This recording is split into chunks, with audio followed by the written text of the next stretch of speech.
So, what if I told you 50 people control global culture? I'm talking the entire global culture, from music, movies, books, and even news. None of them are elected by us. But let me tell you a story. So I was privileged to be a part of the team that put together, I think, the 2018 Whiskey Made in Lagos Festival at the Eco Energy Ground at the Eco Atlantic.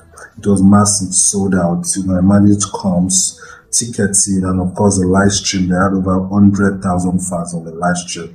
The following day, I did the X100 Festival, 100 hours of a match festival experience in Lagos, day and night events, so 4 days back to back.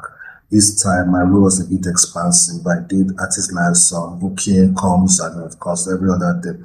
I think it was the year that my relationship with Iblis became sour, because he had assumed that I was in charge of booking, part of this person, the honorarium. But where really my role was just to ensure there were artists on the bill, and every one of them showed up. Close to 100 artists on 4 days event, day and night, when I'm not exaggerating. Of course, with plenty of support. Name the artists they were on the bill. I think it was only Whiskey that didn't perform that year because disputes over Made in Lagos brand name. So allowed the artist step in to headline the festival that year. But that's not just it. In 2025, Whiskey is still pulling the biggest and most packed show in Lagos. And it got me thinking about control. 6 years after, the biggest talent in Africa was the biggest talent 7 years ago. Coincidentally, I stumbled upon a research by American jazz critic and music historian called Ted, where he was saying people that control global culture won't fill up the bus, and I went on to list them. So let's go. For Hollywood, I think he said run by 4 studios: Disney, Warner Bros., Universal, and Paramount.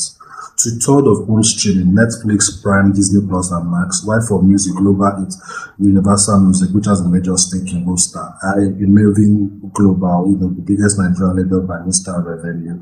And there was Sony, and I think they were Warner Bros. While for books, 5 publishers. I think they were Penguin, HarperCollins, Simon, Hachette, and Macmillan. And then for audio books, Amazon, of course, through Audible, that's controls about 60%. I don't think that's competition. That's consolidation. The internet had promised us freedom. There will be no gatekeepers. Creators will go direct. A new renaissance. But instead, power got concentrated behind nice interfaces. And now the digital world is even more centralized than the old one. So here's where Africa comes in. Afrobeat is global. Nollywood is everywhere. African creators are dominating timelines. But the distribution, the monetization, the discovery is still controlled by non-African platforms. Music is Spotify, Apple Music, and YouTube. Of course, there's no play. Film is Netflix, Prime. For open EbonyLife can make some impact for Showmax is struggling. Why for discovery? We know it's Google and Meta. Africa creates and others control the pipe. In Nigeria, creators do all the hard work. We must agree. But platforms decide. The platform decides who gets in, who gets paid, who disappears. One policy change in Silicon Valley, California, can collapse an entire career in Lagos. I don't think that's creative freedom. That's still platform dependency. And the issue is not talent, it then becomes ownership. These platforms don't love culture, they love skill, they love efficiency, they love extraction. It's a business. Our culture is their content. Creators are just inputs, But history is clear. The next new thing always comes from the outside, So I think African-led cultural would come from chasing algorithm. It will come from owning audience, building communities, building direct channels, and then going on to control distribution. Because the future of culture belongs to those who own pipes. We need to own pipes, So this is what really excites me about anyone willing to, take the bull by the horns and say, let's build.